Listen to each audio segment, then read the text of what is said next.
जय हिंद दोस्तों, यूपीएससी हिंदी के इस ऑनलाइन प्लेटफॉर्म पे मैं अवनीश सिंह आप सभी का स्वागत करता हूं। देखिए, जैसा आपसे वादा किया गया था कि पीसीएस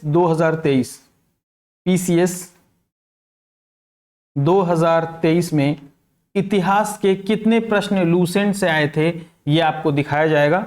तो आज जो है मैं आप लोगों के लिए मेहनत करके और ये लेकर आया हूं कि कौन सा इतिहास का प्रश्न, पीसीएस 2023 का इतिहास का कौन सा प्रश्न लूसेंट के किस पेज नंबर पे मिलता है, किस पेज नंबर पे है और इसकी कितनी महत्वपूर्ण भूमिका है, लूसेंट की कितनी, ये जो आप लोग वीडियोस में लूसेंट की देख रहे हैं उसी से आप लोगों की गंभीरता पता चल रही है कि आप लोग इसको लेकर के कितने गंभीर हैं, अपनी परीक्षा को लेकर के और अपने भविष्य को लेकर के आप कितने गंभीर हैं।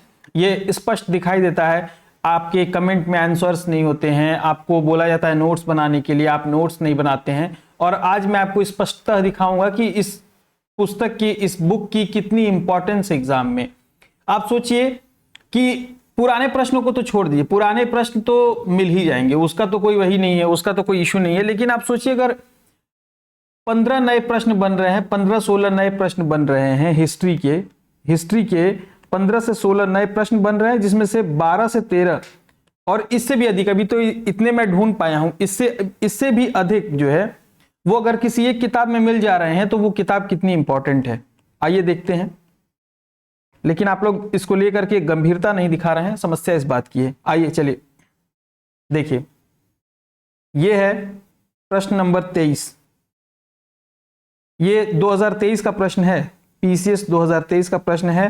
प्राचीन भारत में आक्रमणकारियों के संदर्भ में निम्नलिखित में से कौन सा सही कालानुक्रम है। ये पृष्ठ नंबर 14 पर आपको मिल जाएगा। आइए देखते हैं पृष्ठ नंबर 14। हम देखिए, ये है लूसेंट, लिखा हुआ है लूसेंट सामान्य ज्ञान। आप लोग अपनी अपनी बुक भी खोल करके रखें, सामने रखें, अपनी बुक को ओपन करके सामने रखें, अपनी बुक को और मिलाएं, देखें है कि नहीं, कहीं ऐसा तो नहीं मैंने धोखाधड़ी कुछ कर दिया। ये एक्चुअली आ नहीं रहा। हाँ, ये देखिए, ये पृष्ठ नंबर 14 है। क्या है? पृष्ठ नंबर 14 है ये, और यहां पर लिखा हुआ है लूसेंट सामान्य ज्ञान, यहां पर है ना।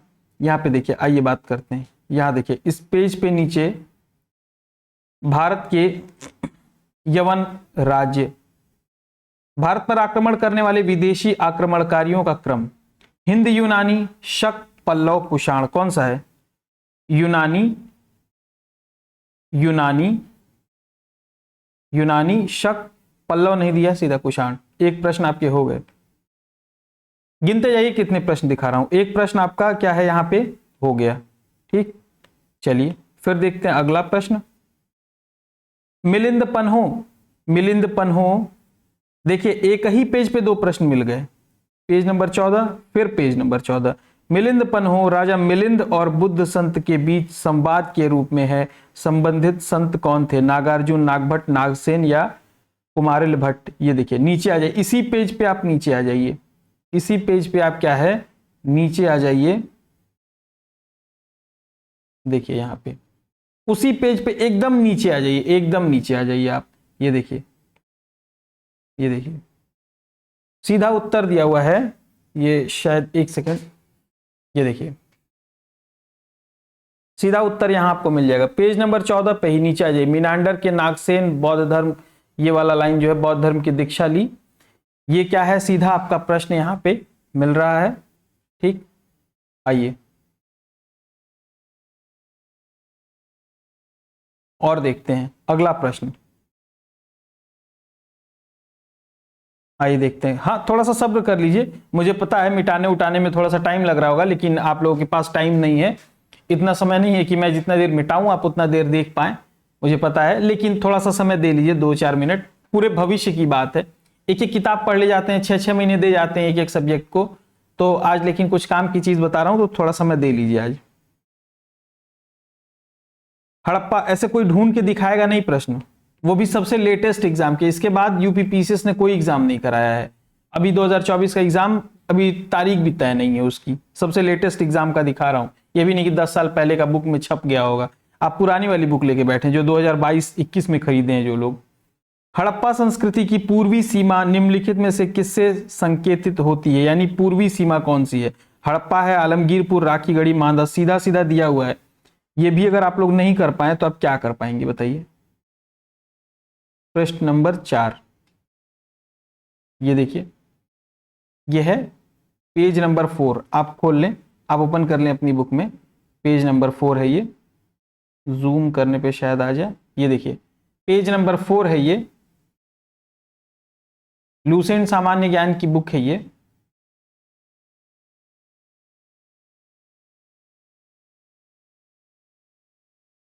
एक सेकेंड, शायद कुछ आइए देखते हैं। ये देखिए यहां पर सिंधु सभ्यता का सर्वाधिक पश्चिमी पुरास्थल यहां पे दिया हुआ है, और उसके नीचे ही क्या है, यहां पे पूर्वी पुरास्थल हिंडन नदी के किनारे आलमगीरपुर। ये देखिए, दिखा आप लोगों को?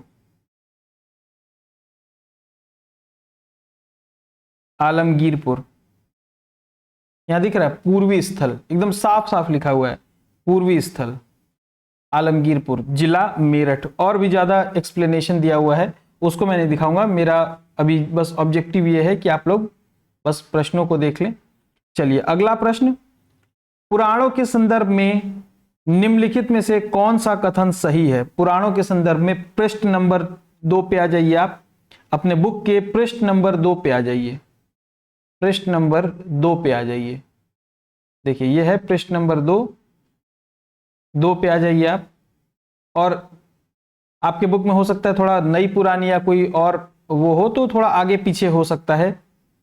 आइए देखिए, विष्णु पुराण मौर्य वंश से संबंधित है, तो विष्णु पुराण यहां पे दिया हुआ है क्या? विष्णु पुराण मौर्य वंश है ना। वायु पुराण, वायु पुराण गुप्त शासन से संबंधित है, तो वायु पुराण गुप्त वंश। अब क्या चाहिए आपको बताइए? सीधा सीधा उत्तर मिल रहा है, ये भी नहीं कि बहुत ज्यादा माथा पच्ची करना है इसमें कि ये वाला कॉन्सेप्ट अगर थोड़ा सा इसमें भिड़ा लेते तो ऐसे हो जाता। कुछ नहीं यार, सीधा सीधा लाइन दिया हुआ है, एक एक वर्ड में आंसर दिया हुआ है। अब कैसे चाहिए आपको आंसर? फिर भी आप कहते हो सर लूसेंट पढ़ना जरूरी है सर। हाँ सर अगर नहीं पढ़े तो सर हमारी जिंदगी खराब हो जाएगी क्या सर? अगर नहीं पढ़ेंगे, बिल्कुल हो जाएगी। नहीं पढ़ेंगे तो आप देखिए सीधा सीधा प्रश्न, उत्तर सीधा सीधा इस पुस्तक में, सीधा सीधा। फिर भी आप अगर लापरवाही करें तो फिर भगवान ईश्वर मालिक हैं आपके। आप अपने जीवन को लेकर कितने सचेत हैं ये इसी से पता चल जाएगा। चलिए ये देखिए पृष्ठ नंबर 6 पे कौन सा जोड़ा सही सुमेलित है? वैशेषिक पतंजलि मीमांसा कनाडा, न्याय गौतम और उत्तर मीमांसा कपिल। पृष्ठ नंबर 6 पे चलते हैं हम लोग। देखिए कौन है, यहां पे क्या दिया हुआ है, कौन सा सही सुमेलित है? तो न्याय गौतम। ये क्या दिया हुआ है? ये क्या है? ये क्या है? न्याय गौतम। अब कहा इससे आसान क्या होगा आपके लिए? आप पीसीएस जैसी परीक्षा के प्रश्न जो है सीधे सीधे मिल जा रहे हैं बुक के, अभी 4-5 पेज दिखाए मैंने आपको। चलिए अगला प्रश्न आ जाइए अगला प्रश्न। अभी बहुत सारे प्रश्न मिल जाएंगे। पृष्ठ नंबर 6 पर ही, अच्छा ये तो हो चुका है, ये दोबारा रिपीट हो गया। आइए चलते हैं पृष्ठ नंबर जो है किस पे, 42 पे। लिखा है कि 1611 में जेम्स प्रथम जो है ये कैप्टन हॉकिंस 1611 में जेम्स प्रथम के दूत के रूप में भारत आया था। पृष्ठ नंबर 42।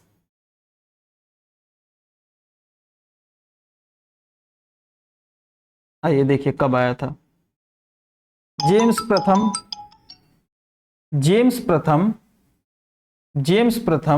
राजदूत के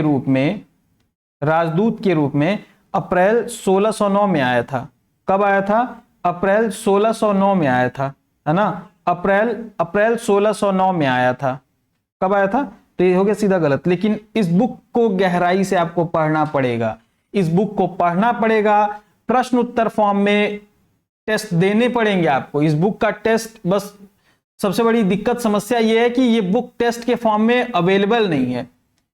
है ना, ये बुक टेस्ट के फॉर्म में अवेलेबल नहीं है, तो इसलिए कम से कम प्रश्नोत्तर शैली में पढ़ लीजिए। खुद से पढ़ सकते तो खुद से पढ़ लीजिए, नहीं तो मेरे वीडियोस हैं, मैं वीडियोस लेके आया हूं इस पे, आप प्रश्नोत्तर शैली में वहां से बुक को पढ़िए और टेस्ट दीजिए, आपको समझ में आ जाएगा। अब भी मत पढ़िए तो फिर क्या किया जा सकता है। सिर्फ आपको लगता है कि सिर्फ रीड करके ये बुक हो जाएगा, तो असंभव है, मैं बता रहा हूं असंभव है, लिख के ले लीजिए कहीं पे, सिर्फ पढ़ करके नहीं हो सकता है, संभव नहीं है। आप इसको पढ़िए। कैसे आप चेक करेंगे कि कौन सा फैक्ट भूल गया कौन सा याद है, कैसे चेक करेंगे? मार्केट से टेस्ट सीरीज उठा लेंगे, अंड बंड कोई भी उठा के लगाना शुरू कर देंगे, लेकिन लूसेंट तो नहीं तैयार हुआ ना, तैयार तो लूसेंट करना है ना। लूसेंट पे अगर कोई टेस्ट सीरीज है तो मार्केट से कहीं से भी लेके लगाइए, बहुत अच्छी बात है, किसी भी कोचिंग का लेके लगाइए, लेकिन लूसेंट बेस्ड टेस्ट होना चाहिए, तो फिर वो काम बनेगा। आइए चलिए अगला देखते हैं, कौन सा सुमेलित नहीं है? इल्तुतमिश रजिया के पिता, शाह तुर्कन इल्तुतमिश की पत्नी थी, हमीदा बानो बेगम अलाउद्दीन खिलजी की पत्नी थी, या गुलबदन बेगम बाबर की बेटी थी? कौन सा सुमेलित नहीं है? पृष्ठ नंबर 34 पे दिया हुआ है, पेज नंबर 34। आप अपनी बुक का आगे पीछे एक आध पेज देख लीजिएगा, ये वाला टॉपिक बुक में मिलना चाहिए आपको। हुमायूं, हो सकता है आपकी एक एडिशन पुरानी हो या एक एडिशन नई हो, तो बुक में थोड़ा आगे पीछे हो सकता है, 33 पे हो सकता है, 35 पे हो सकता है ना। ये टॉपिक आप ढूंढ लीजिए हुमायूं, ये टॉपिक ढूंढ लीजिए हुमायूं। अब यहां देखिए, यहां देखिए, हुमायूं ने हिंदाल पर आध्यात्मिक गुरु फारसवासी शिया मीर बाबा दोस्त उर्फ मीर अली अकबर जमा की पुत्री हमीदा बानो बेगम से निकाह कर लिया। निकाह कर लिया तो इनकी पत्नी कौन हो गई? हुमायूं की। हुमायूं की पत्नी कौन हो गई? कौन हो गई? हमीदा बानो बेगम। तो हमीदा बानो बेगम हुमायूं की पत्नी थी, अलाउद्दीन खिलजी की पत्नी नहीं थी। अलाउद्दीन खिलजी की पत्नी क्या है? ये नहीं थी। ये समझ में आ गया? तो विकल्प नंबर सी सही हो गया। अब देखते जाइए, ये 35वां प्रश्न, इनको क्रम में लगाना है, इनको क्रम में। अब सर हमारी तो जिंदगी खराब हो जाएगी सर, इतना कैसे याद करेंगे सर? तो लूसेंट का ही जो किताब 60 पन्ने का याद कर लो ना यार, 50-60 पन्ने का याद कर लो, जिंदगी बच जाएगी, आबाद हो जाएगी जिंदगी। आओ देख लो पृष्ठ नंबर 40-41। सर इतना कैसे होगा सर? तो स्टेट लेवल के ग्रुप ए के आप अधिकारी बनने जा रहे हैं और आप कह रहे हैं कि सर 60 पन्ने की हम बुक नहीं याद कर सकते हैं सर, हिस्ट्री की हम, हिस्ट्री तो 60 पन्ने में ही है ना, पूरी बुक है 300, सर हम 60 पन्ने नहीं पढ़ सकते हैं सर, माफ कीजिएगा। तो सर फिर माफ कीजिएगा सर, आपका जिंदगी में कुछ नहीं हो सकता है फिर, है ना। Page number 35, page number 40-41। आइए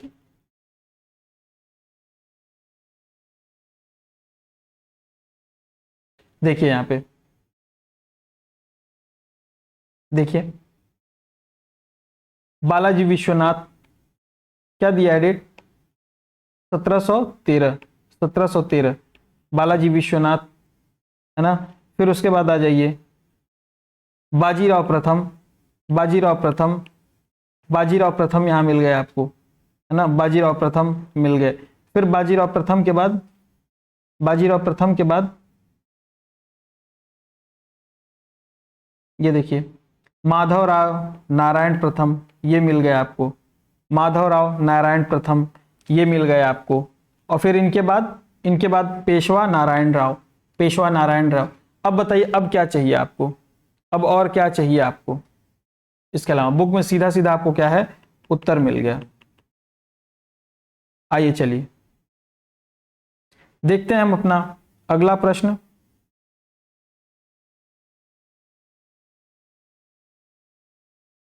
ये हो गया, हाँ। आइए देखते हैं, निम्नलिखित में से कश्मीर के किस शासक ने जजिया और गौ हत्या को समाप्त कर दिया?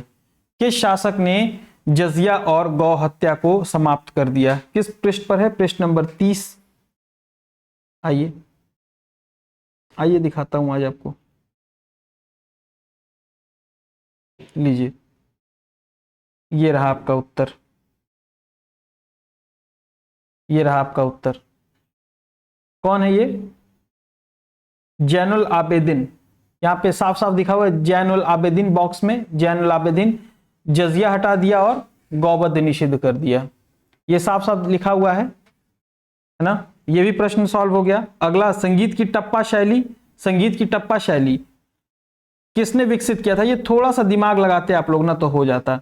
ये पृष्ठ नंबर 41 पे दिया हुआ है, संगीत की टप्पा शैली। संगीत की टप्पा शैली ऐसे सीधा तो नहीं दिया हुआ है, एक प्रश्न ऐसा है जो थोड़ा सा आपको क्या है परेशान कर सकता है। यहां पे देखिए, मोहम्मद शाह रंगीला बादशाह कहा जाता था। एक संगीतकार के रूप में मोहम्मद शाह ने अनेक ख्यालों की रचना की। तो आप थोड़ा सा दिमाग लगाते तो ये हो सकता था। चलिए मान लेता हूं मैं, ये नहीं होगा, हो सकता है मैं मान लूं। आप कहेंगे कि नहीं नहीं, आप तो कहते हैं अक्षरशः दिखाने के लिए, अक्षर कहाँ लिखा हुआ है इसमें? कहाँ, इसमें तो अक्षर लिखा ही नहीं हुआ है, टप्पा तो लिखा ही नहीं है इसमें, तो मैं मारूंगा ही नहीं, चाहे सिलेक्शन मुझे पता रहे कि यही आंसर होगा, फिर भी मैं नहीं मारूंगा इसको, क्योंकि यहां तो लिखा ही नहीं है टप्पा। चलिए मान लिया नहीं मारेंगे आप। 12 तो हो गए ना, 12 मिलेंगे आपको, 12 तो अक्षरशः मिल रहे हैं ना आपको। चलिए अगला देखिए, ये पूछ रहा है कि कौन सा जो इसमें डेट है, क्वेश्चन नंबर 10, क्वेश्चन नंबर 10 पूछ रहा है कौन सा डेट जो है इसमें, कि ये प्रश्न नंबर 10 की हम बात कर रहे हैं। आइए देखिए, इसमें जो झांसी है, झांसी है उसका पूछ रहा है कि इसका डेट सही कौन सा सुमेलित नहीं है। आइए देखते हैं हम लोग।